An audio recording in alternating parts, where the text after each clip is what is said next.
along with our water utility, are provided with water shutoff tools so that we could secure water at a residential or commercial site. Not super heavy duty equipment, but portable tools that allow us to secure water service in the event of a leak or a break. So were they doing that as a precaution to stop more water? I'm sorry, could you repeat that? Were they doing that sort of as a precautionary measure? Because they were shutting off water down here. Yes, absolutely. So a whole lot of water shutoffs were activated early this morning to try and get a handle on what's happening and, of course, prevent all the property damage that we can. Is it clear if it's a water leak or the gas leak? Which happened first? Were they together at the same time? That's still under investigation. One thing we would suspect is that when that home slid, perhaps gas lines were severed, and that we would want to make sure and go ahead and secure all the utilities, including power, until we can get it sorted out. And so the house is currently under 45 degrees. Do we know how long it can sustain at 45-degree angle like that without potentially sliding further down? Thank you. We really are concerned about that structure and all the structures in the immediate area.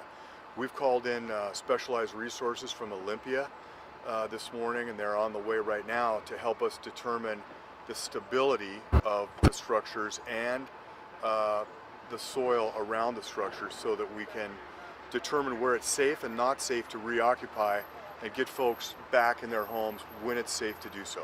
So are those like engineering people that are coming, engineering teams? Yes, already this morning we've called our structural collapse technician folks. We're coordinating with development services in Bellevue, building officials, and then the folks from Olympia are the soils and structural engineering folks, and they're probably almost here. So the goal is to get people back in their homes, but we also heard that potentially more people could be evacuated in this area as daylight approaches. That has now come. Is there more danger to the area?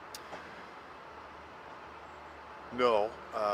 We have approximately 17 homes in the area that were impacted by this event this morning. About 45 of our neighbors have been evacuated from the immediate area, and about 30 of those 45 are going to be sheltered. And we're opening the South Bellevue Community Center at 8 this morning to provide a warm, dry place for those folks. But we believe we have the extent of the area pretty defined at this point. When Bruce got here, everybody had to scramble because of the fact that the one house had already started sliding. How was that all, how did that all happen with the scramble?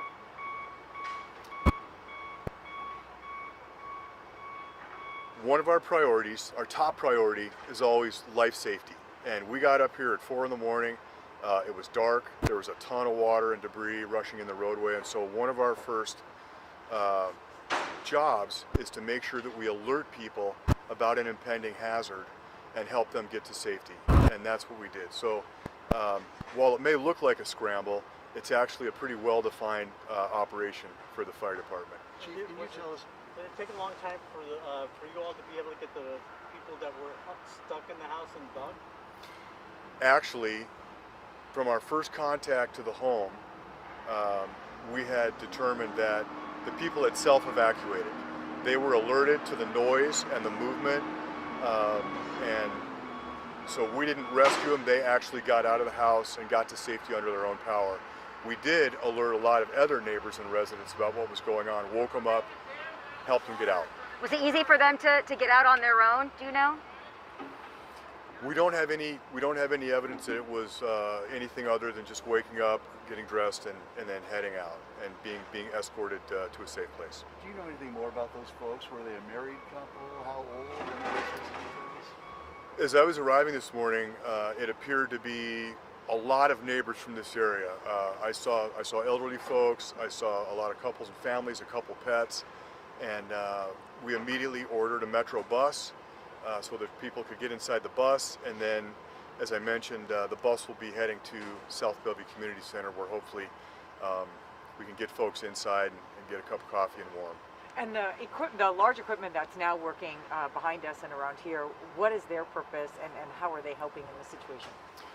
Thank you. So we've got a unified command here today with Bellevue Police and Fire, Public Utilities, Transportation, PSE, And every agency plays a role. And it's very difficult to even walk up the hill on the cul-de-sac where the house slid because there's so much rock and debris in the roadway. So we're having the loaders help us get sort of a ribbon of clear pavement so we can get in there and take care of that gas situation, get the water secured, and then start moving through our objectives. Could you go ahead and spell your whole name for us, Chief? First name Jay, J-A-Y, last name Hagen, H-A-G-E-N. Bellevue Fire Department. Bellevue Fire Department. Outstanding. Thank you. Okay, Thank thank you you. guys. Appreciate it. Thanks.